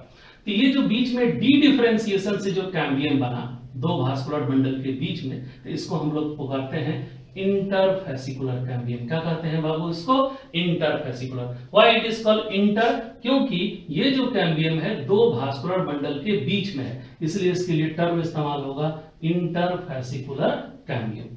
और ये कौन सा मेरिस्टेम होगा? तो अभी आप देखें ये परमानेंट टिश्यू से डी डिफरेंशिएट करके बना, इसलिए ये कौन सा मेरिस्टेम होगा? सेकेंडरी मेरिस्टेम, क्योंकि ये लाइफ के लेटर स्टेज में आ रहा है और परमानेंट टिश्यू के डी डिफरेंशिएशन से बन रहा है, ये हो जाएगा सेकेंडरी मेरिस्टेम। अब देखिए एक इंटरेस्टिंग बात हो गया, ये इंट्राफेसिकुलर, इंटरफेसिकुलर इस तरह से सभी आपस में जुड़ गए और यहाँ एक कैम्बियम रिंग तैयार हो गया। ठीक है, कैम्बियम का रिंग तैयार हुआ, तो इस दोनों को मिला के अब हम क्या कहेंगे? This is known as vascular cambium ring, क्योंकि ये कैम्बियम रिंग कहाँ है? तो भास्कुलर टिश्यू से एसोसिएटेड है और बाद में चल करके नया नया भास्कुलर टिश्यू ही ये बनाने वाला है, तो इसको हम कहेंगे वास्कुलर कैम्बियम रिंग। क्लियर हो गया यहाँ पे? तो भास्कुलर कैम्बियम रिंग जो डायकॉट स्टेम में है वो कैसा मेरिस्टेम है? प्राइमरी मेरिस्टेम है या सेकेंडरी? तो हम कहेंगे दोनों का कॉम्बिनेशन है। इंट्राफेसिकुलर कैम्बियम इसका प्राइमरी मेरिस्टेम है और इंटरफेसिकुलर कैम्बियम इसका सेकेंडरी मेरिस्टेम है। अब सवाल यह है कि ये भास्कुलर कैम्बियम रिंग है ना क्या बनाएगा? तो जरा ध्यान से देखें यहाँ पे, ये भास्कुलर कैम्बियम रिंग यहाँ पर पेरिक्लाइनल डिवीजन करेगा और पेरिक्लाइनल डिवीजन करके अंदर की तरफ नया नया टिश्यू बनाएगा और बाहर की तरफ भी नया नया टिश्यू बनाएगा। तो ध्यान से देखें, ये बाहर की तरफ जो टिश्यू बनाएगा नया, ये टिश्यू कौन सा टिश्यू कहलाएगा? तो दिस इज नोन एज, ध्यान से देखिएगा, इसको हम कहेंगे सेकेंडरी फ्लोएम। बाहर की तरफ जो टिश्यू बना ये सेकेंडरी फ्लोएम कहलाएगा और अंदर की तरफ जो इसके द्वारा नया टिश्यू बनाया जाएगा, इस नए टिश्यू को हम लोग कहेंगे सेकेंडरी जाइलम। क्या कहलाएगा? ये सेकेंडरी जाइलम के नाम से जाना जाएगा। तो जरा ध्यान से देखिए, ये सेकेंडरी फ्लोएम और सेकेंडरी जाइलम किसके द्वारा बनाया गया? तो भास्कुलर कैम्बियम रिंग के द्वारा बनाया गया। और ये भास्कुलर कैम्बियम रिंग जरा ध्यान से देखिए, बाहर की तरफ बनाता है सेकेंडरी फ्लोएम, इसको याद कर लेना है, और अंदर की तरफ किसका फॉर्मेशन करता है? सेकेंडरी जाइलम बनाता है। तो देखिए यहाँ लिखा हुआ आउटर और ये इनर, ये बहुत इंपॉर्टेंट है। भास्कुलर कैम्बियम रिंग आउटसाइड में सेकेंडरी फ्लोएम और इनसाइड में किसका फॉर्मेशन करेगा? Secondary xylem. और देखिए जो नए नए टिश्यू बनाएंगे, ये पुराने टिश्यू को अंदर की तरफ क्या करता जाएगा? पुश करता जाएगा, वो बाद में क्रश हो जाएगा। और साथ साथ ये जो बाहर की तरफ नया नया टिश्यू बनेगा, ये बाहर की तरफ के टिश्यू को पुश करता जाएगा और बाद में वो पुराना टिश्यू क्रश होता चला जाएगा। तो यहाँ ध्यान से देखें, ये था स्टीलर सेकेंडरी ग्रोथ। तो आपसे पूछा जाए डायकॉट स्टेम में स्टीलर सेकेंडरी ग्रोथ किसकी एक्टिविटी से होगा? तो हम कहेंगे वास्कुलर कैम्बियम रिंग की एक्टिविटी से। और ये बाहर की तरफ किसका फॉर्मेशन करेंगे? सेकेंडरी फ्लोएम, और अंदर की तरफ किसका फॉर्मेशन करेंगे? Secondary xylem. अब चलिए हम लोग देखते हैं extra stealer secondary growth. Extra stealer secondary growth कैसे होगा? यहाँ ध्यान से देखिए, डायकॉट स्टेम के केस में ये जो कॉर्क है, ध्यान से देखिए, ये जो कॉर्टेक्स है, ध्यान से देखिए यहाँ पे, ये जो कॉर्टेक्स वाला पोर्शन है, ये कॉर्टेक्स वाला पोर्शन का जो आउटर कॉर्टेक्स रीजन होता है, ध्यान से देखिएगा, आउटर कॉर्टेक्स रीजन के जो परमानेंट टिश्यू होते हैं वो डी डिफरेंशिएट करके, देखिए ये पूरा चारों बगल कॉर्टेक्स है, तो इसका जो आउटर कॉर्टेक्स रीजन है इसके परमानेंट टिश्यू डी डिफरेंशिएट करके एक नया कैम्बियम रिंग यहाँ बना देते हैं। यहाँ पर पहले से कोई कैम्बियम मौजूद नहीं है, यहाँ सीधा ये आउटर कॉर्टेक्स रीजन का जो परमानेंट टिश्यू था वो डी डिफरेंशिएट करके किसका फॉर्मेशन कर दिया? कैम्बियम रिंग का फॉर्मेशन कर दिया। और इस कैम्बियम रिंग को हम लोग कहेंगे किस नाम से? तो this is known as cork cambium ring. क्या कहलाएगा बाबू? Cork cambium ring. तो एक बात बताएं, ये कॉर्क कैम्बियम रिंग कैसा मेरिस्टेम हुआ? प्राइमरी मेरिस्टेम या सेकेंडरी मेरिस्टेम? तो अभी तुरंत हम लोग देखें कि ये कॉर्टेक्स के आउटर रीजन के परमानेंट टिश्यू के डी डिफरेंशिएशन से बना है, इसीलिए ये कॉर्क कैम्बियम रिंग कौन सा मेरिस्टेम कहलाएगा? Secondary meristem. ये ध्यान दीजिएगा, ये सेकेंडरी मेरिस्टेम कहलाएगा। और ये कॉर्क कैम्बियम रिंग बाहर की तरफ पेरिक्लाइनली डिवाइड करके, ध्यान से देखिएगा, एक नया टिश्यू बनाएगा और अंदर की तरफ भी पेरिक्लाइनली डिवाइड करके नया टिश्यू बनाएगा। जो बाहर की तरफ नया टिश्यू बनेगा इसका नाम क्या होगा? This is known as cork. ये क्या कहलाता है? कॉर्क। और जो अंदर की तरफ नया टिश्यू बनता है इस टिश्यू को हम लोग कहते हैं सेकेंडरी कॉर्टेक्स। ये क्या कहलाएगा? Secondary cortex. तो इस तरह से हम समझ सकते हैं कि कॉर्क कैम्बियम रिंग डिवाइड करके बाहर की तरफ क्या बनाएगा, कॉर्क। कॉर्क किधर बनेगा, आउटर साइड में, और अंदर की तरफ ये डिवाइड करके क्या बनेगा, सेकेंडरी कॉर्टेक्स। सेकेंडरी कॉर्टेक्स किधर बनेगा, इनर साइड में। और कॉर्क कैम्बियम रिंग कैसा मेरिस्टेम है, तो इट इज सेकेंडरी मेरिस्टेम। तो ये था बाबू आपका एक्स्ट्रा स्टीलर रीजन का सेकेंडरी ग्रोथ। तो इसमें आपको याद रखना क्या है इन दोनों जगह पे, तो ध्यान से देखिएगा। Stealer secondary growth vascular cambium ring की एक्टिविटी से होता है, ठीक है। और स्पेशली डायकॉट स्टेम का जो भास्कुलर कैम्बियम रिंग है वो इंट्रा यानी प्राइमरी मेरिस्टेम, इंटर और सेकेंडरी मेरिस्टेम दोनों का कॉम्बिनेशन है। और ये भास्कुलर कैम्बियम रिंग बाहर सेकेंडरी फ्लोएम बनाएंगे, अंदर क्या बनाएंगे, सेकेंडरी जालम बनाएंगे। और extra stealer secondary growth cork cambium ring की एक्टिविटी के चलते होगा। ये कॉर्क कैम्बियम रिंग खुद में सेकेंडरी मेरिस्टेम है, ठीक। ये बाहर कॉर्क बनाएगा और अंदर की तरफ इसका फॉर्मेशन करेगा सेकेंडरी कॉर्टेक्स का। एक और इंटरेस्टिंग चीज जरा ध्यान से देखिएगा, यहां पर कॉर्क का एक दूसरा नाम भी है, इसको कहा जाता है फैलम। क्या कहते हैं इसको, फैलम। कॉर्क कैम्बियम रिंग का दूसरा नाम है फैलोजेन। क्या बोला जाता है इसको, फैलोजेन। और सेकेंडरी कॉर्टेक्स का दूसरा नाम है फैलोडर्म। क्या कहेंगे इसको, फैलोडर्म। और ध्यान से देखिएगा, इस फैलम, फैलोजेन और फैलोडर्म को मिला के बाबू हम लोग एक नाम देते हैं, and this is known as periderm, ठीक है। ये कहलाता है पेरीडर्म।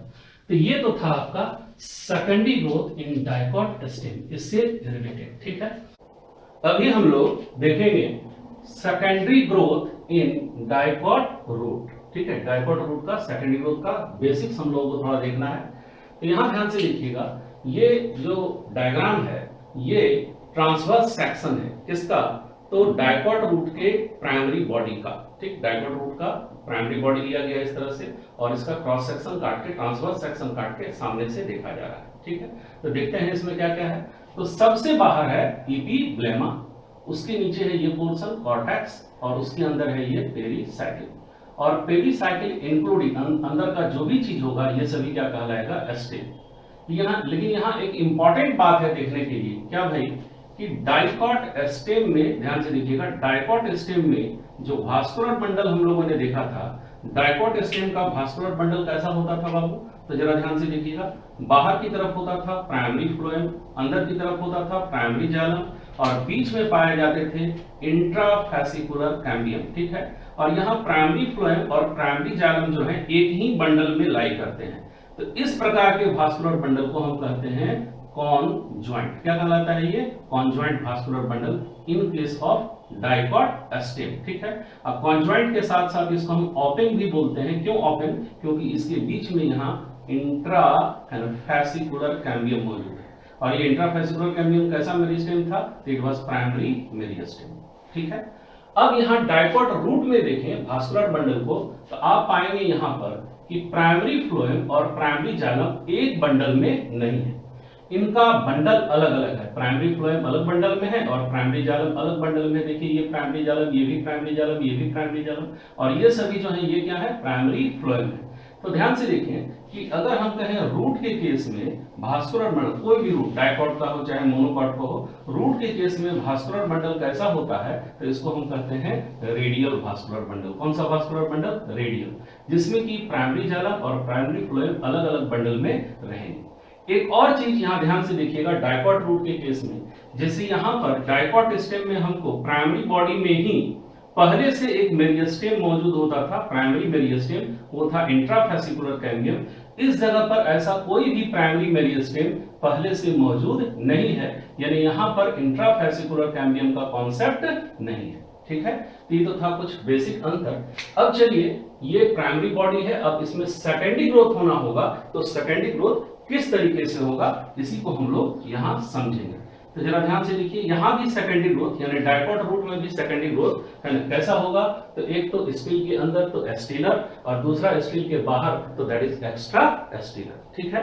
तो यहां देखेंगे इस जगह पे कैसे होता है सेकेंडरी ग्रोथ। तो सबसे पहले देखें यहां क्या होता है, ये जो प्राइमरी फ्लोएम्स हैं इनके नीचे जो परमानेंट टिश्यू है, ठीक है, ये पेरेंकाइमेटस नेचर के परमानेंट टिश्यू होते हैं। ये जो परमानेंट टिश्यू है इनको कहा जाता है कंजंक्टिव टिश्यू। कौन सा टिश्यू बोलते हैं इसको, कंजंक्टिव टिश्यू। जितने भी प्राइमरी फ्लोएम्स हैं उनके नीचे जो टिश्यूज हैं, ये परमानेंट, ये कंजंक्टिव टिश्यू कहलाते हैं।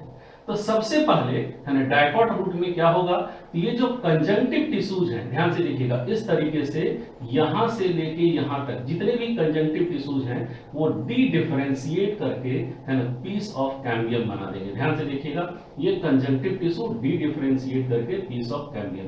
फिर यहां का भी देखिए, कंजंक्टिव टिश्यू डी डिफरेंशिएट करके पीस ऑफ कैम्बियम बना दिया, ठीक है। फिर उसी तरह से यहां भी वही बात हुआ, ये कंजंक्टिव टिश्यू डी डिफरेंशिएट करके पीस ऑफ कैम्बियम। अगेन यहां पर भी कंजंक्टिव टिश्यू है ना प्राइमरी फ्लोएम के नीचे का डी डिफरेंशिएट करके है ना पीस ऑफ कैम्बियम। तो सबसे पहले क्या होता है कि जितने भी प्राइमरी फ्लोएम्स हैं उसके नीचे जो कंजंक्टिव टिश्यू होते हैं वो डी डिफरेंशिएट करके कैम्बियम बनाते हैं। सबसे पहले यही कैम्बियम बनता है, ठीक है। उसके बाद ध्यान से देखिएगा, यहां जो प्राइमरी जाइलम है इसके ठीक ऊपर ये कौन सा है, पेरीसाइकिल। तो ये प्राइमरी जाइलम के ठीक ऊपर जो पेरीसाइकिल वाला पोर्शन है, तो पेरीसाइकिल के सेल्स ये भी परमानेंट टिश्यू के होते हैं, ये डी डिफरेंशिएट करके ये भी पीस ऑफ कैम्बियम बनाएंगे। लेकिन ये हमने कहा बाद में बनाएंगे, पहले यह जो कंजंक्टिव टिश्यूज हैं उनके द्वारा बनेगा, ठीक है। उसके बाद ये पेरीसाइकिल से बनेगा। कहां का पेरीसाइकिल, तो प्राइमरी जाइलम के ठीक ऊपर। उसी तरह से यहां वाला भी सेम बात होगा, ये पेरीसाइकिल डी डिफरेंशिएट करके पेरीसाइकिल का सेल है ना क्या बना देगा, है ना कैम्बियम। यहां पर भी सेम बात होगा। तो जितने भी प्राइमरी जाइलम्स हैं उसके ठीक ऊपर का पेरीसाइकिल का सेल डी डिफरेंशिएट करके है ना पीस ऑफ कैम्बियम बना दिया। और ये जितने भी कैम्बियम के पीसेस हैं प्राइमरी फ्लोएम के नीचे और प्राइमरी जाइलम के ऊपर, ये सभी मिल करके है ना क्या बना देंगे, तो इट मेक्स वास्कुलर, है ना ध्यान से देखिए, वास्कुलर कैम्बियम रिंग। तो ये हो गया वास्कुलर कैम्बियम रिंग। लेकिन एक इंपॉर्टेंट बात, ये जो वास्कुलर कैम्बियम रिंग है, जैसा हम लोगों ने डायकॉट स्टेम में देखा था एकदम सर्कुलर, ये वैसा सर्कुलर नहीं है। ये कैसा नेचर का है भाई, तो दिस इज वेवी, है ना ध्यान से देखेंगे, है ना वेवी वास्कुलर कैम्बियम रिंग है, ठीक है। इसका लुक जो देखने में लगता है ये वेवी लगता है, इसलिए हम लोग इसको बोलेंगे वेवी वास्कुलर कैम्बियम रिंग, ठीक है। और ये वास्कुलर कैम्बियम रिंग पूरा का पूरा जो कि डी डिफरेंशिएशन से बना है, तो ये कैसा मेरिस्टेम होगा, प्राइमरी मेरिस्टेम या सेकेंडरी मेरिस्टेम, तो डेफिनेटली ये होंगे सेकेंडरी मेरिस्टेम। ये तो क्लियर हो गया। और ये वेवी वास्कुलर कैम्बियम रिंग जो है, ये लाइफ के थोड़ा लेटर स्टेज में थोड़ा आगे बढ़ करके ये भी बाद में सर्कुलर हो जाते हैं। लेकिन ये सर्कुलर कैसे होते हैं इसको हम लोग रिवीजन क्लास में देखेंगे, यहाँ डिटेल में नहीं देखना है इसको। और अब ध्यान से देखिएगा, ये वास्कुलर कैम्बियम रिंग यहाँ पर जो है ये पेरिक्लाइनर डिवीजन शुरू कर देंगे, ठीक है। और ये पेरिक्लाइनर डिवीजन स्टार्ट करेंगे तो अंदर की तरफ कुछ नए टिश्यूज बनाएंगे, ठीक है, अंदर की तरफ नए टिश्यूज बनाएंगे और बाहर की तरफ भी ये नए टिश्यूज बनाएंगे, ठीक है। तो जो भी टिश्यूज बनेंगे इनका नाम क्या होगा, तो ध्यान से देखिए, ये अंदर जो न्यू टिश्यूज बनाया, ठीक है, और जो बाहर जो न्यू टिश्यू बनाया इनका नाम क्या होगा, तो ठीक उसी तरह से होगा जो कि डायकॉट स्टेम में होता था। ध्यान से देखें, ये जो नए टिश्यू बने, इनका बाहर की तरफ जो नए टिश्यू बने इनको हम लोग बोलेंगे सेकेंडरी फ्लोएम, ठीक है। और अंदर की तरफ जो नया टिश्यू बना इसको हम लोग किस नाम से पुकारेंगे, this is known as secondary xylem. तो ध्यान से देखिए, ये सेकेंडरी फ्लोएम एंड किधर बना, आउटर साइड में, और सेकेंडरी जाइलम जो बनेगा ये किधर बनेगा, इनर साइड में, ठीक है। तो चलिए, ये सेकेंडरी फ्लोएम आउटर और सेकेंडरी जाइलम इनर, ठीक जैसा डायकॉट स्टेम में होता था वैसा ही एक्टिविटी इसका यहां भी होगा। एक और इंपॉर्टेंट बात ध्यान से देखिएगा, ये चूंकि वास्कुलर कैम्बियम रिंग किससे बना है, तो डी डिफरेंशिएशन से बना है, ठीक है। इसका मतलब जब ये डिवाइड करेगा और डिवाइड करने के बाद जो नया टिश्यू इससे बनेगा वो टिश्यू किससे बनेगा, यानी सेकेंडरी फ्लोएम किस तरीके से बनेगा और सेकेंडरी जाइलम किस तरीके से बनेगा। तो हम कहेंगे सेकेंडरी फ्लोएम चूंकि ये डी डिफरेंशिएटेड है वास्कुलर कैम्बियम रिंग, तो सेकेंडरी फ्लोएम जो बनेगा वो किससे बनेगा, रीडिफरेंशिएशन प्रोसेस, ठीक है। और सेकेंडरी जाइलम भी जो बनेगा वो किस तरीके से बनेगा, रीडिफरेंशिएशन प्रोसेस से, ठीक है। यानी सेकेंडरी जाइलम कैसा टिश्यू होगा, तो रीडिफरेंशिएटेड टिश्यू, ठीक है। और सेकेंडरी फ्लोएम भी कैसा टिश्यू होगा, तो रीडिफरेंशिएटेड टिश्यू, ठीक है। जैसा कि डायकॉट स्टेम में होगा वैसा ही यहां भी होगा। एक और चीज, वास्कुलर कैम्बियम रिंग खुद कैसा टिश्यू था, ये था डी डिफरेंशिएटेड टिश्यू। ये तो क्लियर हो गया यहां। अब चलिए, ये था स्टीलर सेकेंडरी ग्रोथ, ठीक है। तो ये स्टीलर सेकेंडरी ग्रोथ के बाद अब हम लोगों को देखना है एक्स्ट्रा स्टीलर सेकेंडरी ग्रोथ। इसमें क्या होता है, तो देखिए एक्स्ट्रा स्टेलर सेकेंडरी ग्रोथ जो होता है वो किसके चलते होता है, कॉर्क कैम्बियम रिंग की एक्टिविटी से। किसकी एक्टिविटी से होता है, कॉर्क कैम्बियम रिंग। जैसा डाइकॉट स्टेम में होता था वैसे ही यहाँ भी कॉर्क कैम्बियम रिंग बनेंगे और वो cork cambium ring extrastelar secondary growth कराने के लिए रिस्पॉन्सिबल होंगे। लेकिन इंपॉर्टेंट बात है कि डाइकॉट स्टेम में जो कॉर्क कैम्बियम रिंग बनता था वो कहां से बनता था, तो हमने बताया था कॉर्टेक्स का जो आउटर रीजन है उसका, आउटर रीजन का जो परमानेंट सेल है वो डी डिफरेंशिएट करके बनाता था cork cambium ring dicot stem के केस में। लेकिन डाइकॉट रूट के केस में जो कॉर्क कैम्बियम रिंग बनेगा वो थोड़ा अलग तरीके से बनेगा। वो कैसे बनेगा, यहां ध्यान से देखें, ये जितने भी प्राइमरी फ्लोएम्स हैं, ठीक है, ये जितने भी प्राइमरी फ्लोएम्स हैं इनके ठीक ऊपर अभी भी बचा हुआ है पेरिसाइकिल, क्योंकि प्राइमरी जालन के ऊपर का जो पेरिसाइकिल कंज्यूम हो गया क्या बनाने में, तो part of wavy vascular cambium ring ये बनाने में कंज्यूम हो गया। लेकिन प्राइमरी फ्लोएम के ठीक ऊपर का जो पेरिसाइकिल है ये बचा हुआ है। ध्यान से देखिएगा, यही पेरिसाइकिल का जो सेल है ये डी डिफरेंशिएट करके और ये बना देगा क्या चीज, कॉर्क कैम्बियम रिंग का फॉर्मेशन। डायग्राम को थोड़ा हम ऊपर बनाएंगे, क्योंकि हम डायग्राम दोबारा नहीं बनाने वाले हैं, तो इसी में ये समझ लीजिए कि इसी जो ये क्या कहते हैं पेरिसाइकिल के सेल्स हैं किसके ऊपर के, प्राइमरी फ्लोएम के ठीक ऊपर पाए जाने वाले, तो ये बना देते हैं cork cambium ring D differentiate करके। तो ध्यान से देखिएगा, यहां बना कॉर्क कैम्बियम रिंग, किस तरीके से बना, डी डिफरेंशिएट करके। और किनसे बना, तो हम कहेंगे cells of pericycle line just above the primary phloem. Primary phloem के ठीक ऊपर का जो पेरिसाइकिल का सेल है वही डी डिफरेंशिएट करके क्या बना दिया, कॉर्क कैम्बियम रिंग। अब बोलेगा ये पूरा सर्किल कैसे होता है, ये सब बाद में आप देखेंगे, रिवीजन क्लास में देखेंगे। यहाँ खाली ये जानिए कि इसी से बनेगा कॉर्क कैम्बियम रिंग। किससे, तो प्राइमरी फ्लोएम के ठीक ऊपर जो पेरिसाइकिल के सेल्स है। अब ध्यान से देखिएगा, ये जब कॉर्क कैम्बियम रिंग बन गया तो ये यहाँ इसको हम इंडिकेट कर दें, कॉर्क कैम्बियम रिंग जब बन गया तो इसके बाद यहाँ ध्यान से देखें, ये कॉर्क कैम्बियम रिंग पेरिक्लाइनरी डिवाइड करेगा और बाहर की तरफ और अंदर की तरफ, जरा ध्यान से देखें, नए टिश्यूज बनाएंगे।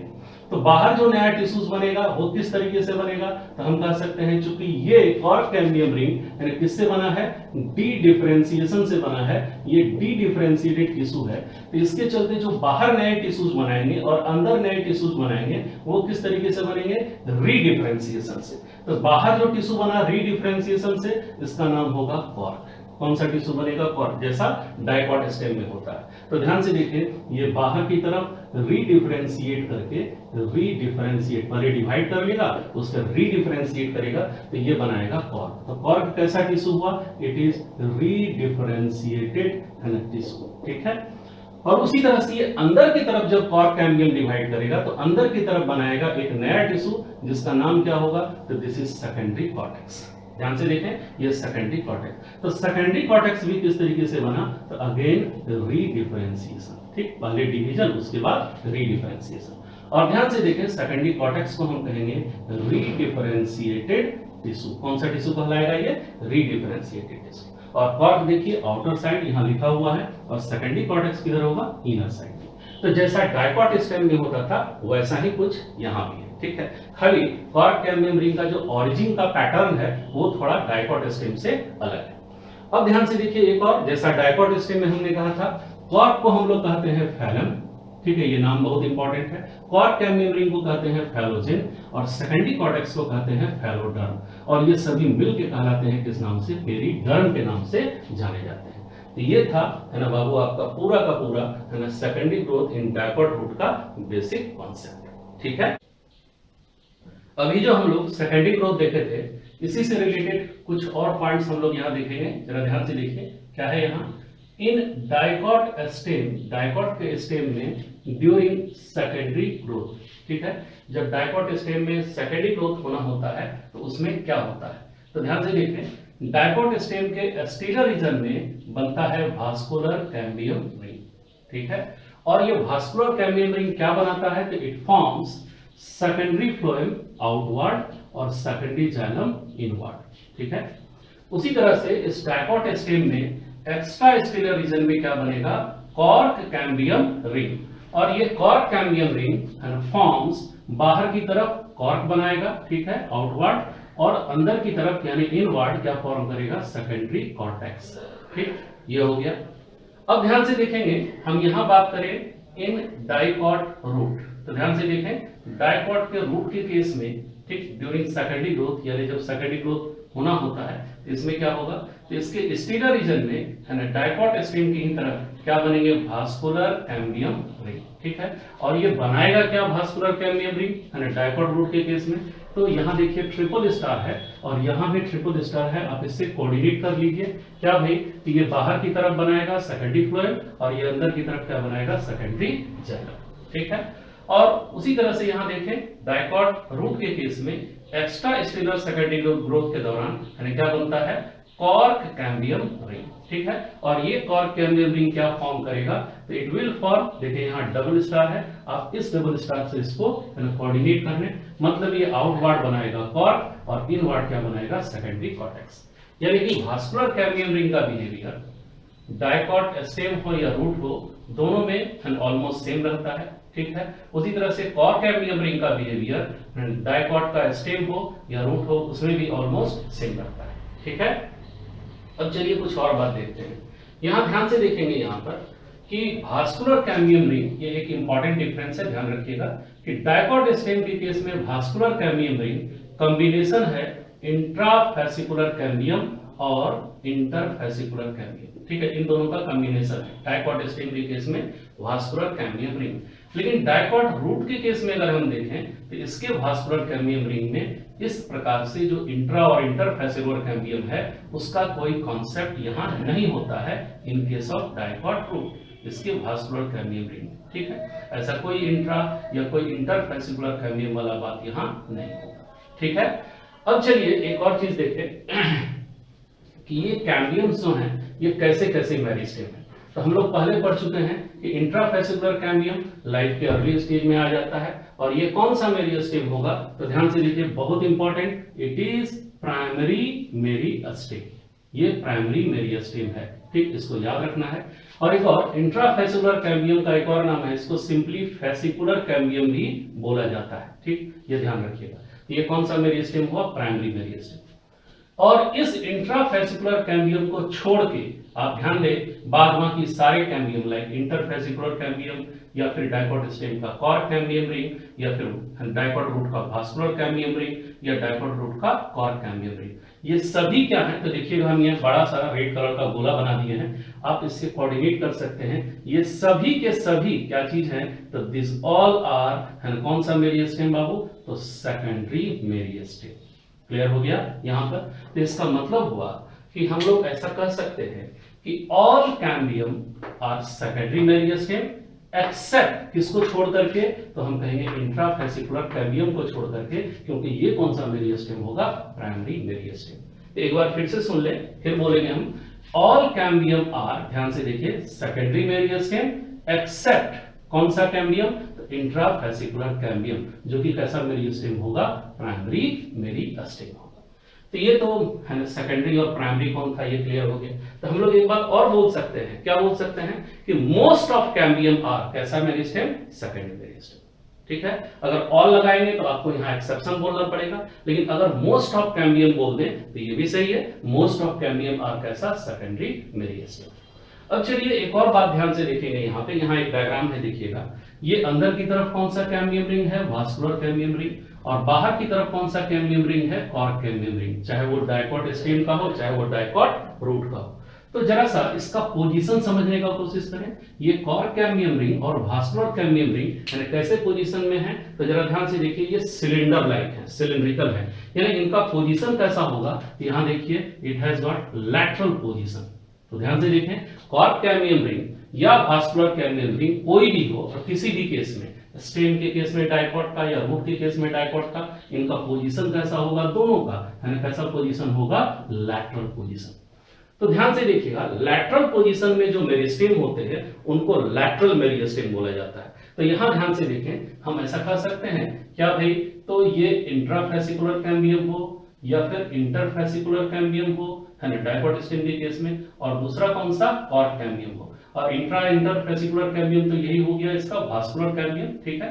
तो ध्यान से देखिएगा, ये सारे कैम्बियम्स, ठीक, और साथ साथ डायकॉट रूट का कौन सा, वास्कुलर कैम्बियम रिंग और कौन, कॉर्क कैम्बियम रिंग। ये जितने भी हैं सारे के सारे कैम्बियम, इसका कोई एक्सेप्शन नहीं है, दिस ऑल आर, कौन सा मेरिस्टेम में ये काउंट होगा, तो this all are considered as lateral meristem. ये सारे के सारे मेरिस्टेम कौन सा मेरिस्टेम कहलाएंगे, लैटरल मेरिस्टेम। ठीक है, तो हम ऐसा कर सकते हैं कि ये जो लैटरल मेरिस्टेम है इसमें कौन आएंगे, तो हम लोग कहेंगे ऑल कैम्बियम, सारे के सारे कैम्बियम, जैसे कि डायकॉट स्टेम का पूरा वास्कुलर कैम्बियम, उसका इंट्रा भी उसका इंटर भी।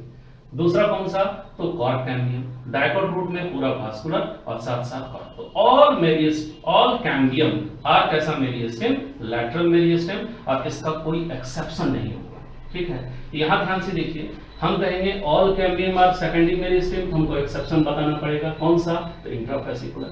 लेकिन अगर हम कहते हैं all cambium are lateral meristem, तो हमको कोई एक्सेप्शन बोलने की आवश्यकता नहीं है, क्योंकि जितने भी कैम्बियम्स हैं सभी का पोजीशन कैसा होता है, लैटरल होता है। ये तो क्लियर हो गया। यहां ध्यान से देखिए, ये था लैटरल मेरिस्टेम, तो all cambium are lateral meristem without any exception. अब देखिए यहां एक और बात बोल सकते हैं, क्या है, यहां ध्यान से देखिएगा, हम ऐसा कर सकते हैं कि ऑल सेकेंडरी मेरिस्टेम आर कैसा मेरिस्टेम, लैटरल। ठीक है, ऑल सेकेंडरी मेरिस्टेम आर, ध्यान से देखिएगा, all secondary meristem are lateral meristem.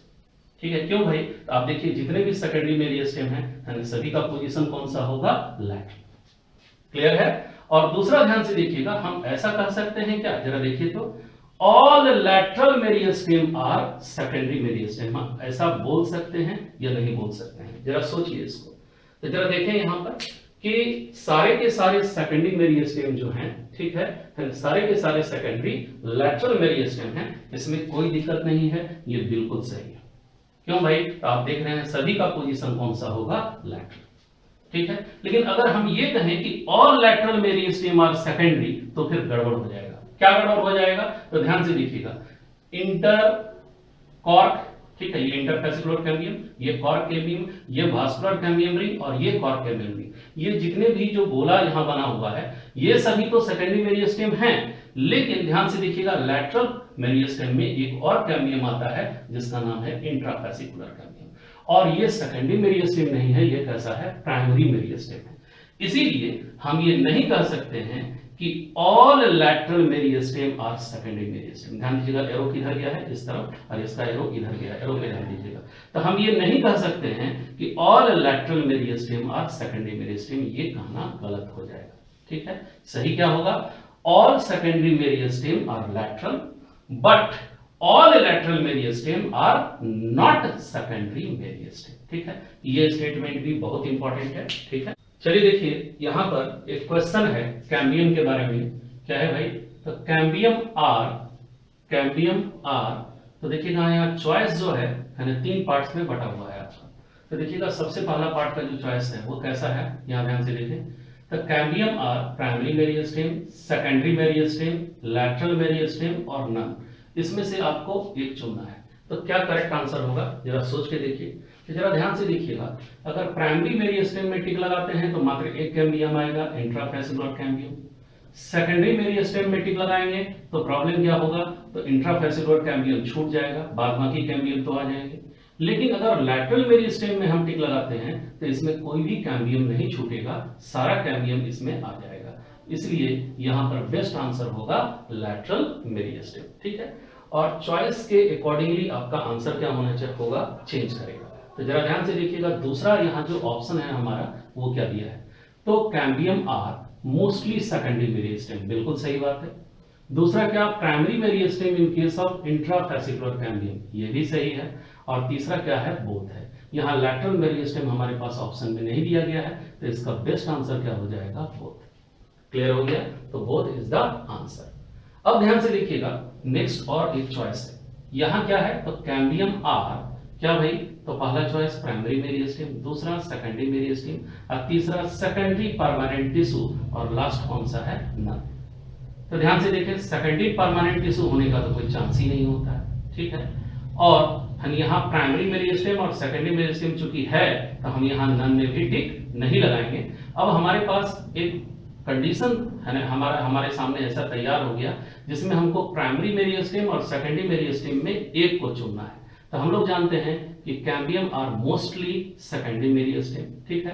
अब प्राइमरी मेरिस्टेम का तो एक ही एग्जांपल है, ठीक, एक इंट्राफेसिकुलर कैम्बियम। तो यही कारण है कि यहां पर हम लोग किसके साथ जाएंगे, तो सेकेंडरी मेरिस्टेम के साथ जाएंगे, ठीक है, और इसको हम लोग प्राइमरी मेरिस्टेम को छोड़ देंगे। तो हमको लगता है आप समझ गए होंगे कैम्बियम से रिलेटेड कुछ इस तरीके के क्वेश्चंस आपसे पूछे जा सकते हैं। तो जरा ध्यान देंगे इन बातों को, ठीक है। तो ये यहीं तक रहेगा अब, और इसके बाद जो हम नेक्स्ट लेक्चर देंगे वो मेरा पहला लेक्चर होगा, वो रिवीजन के क्लास का होगा, वो रियल रिवीजन क्लास होगा प्लांट एनाटॉमी का।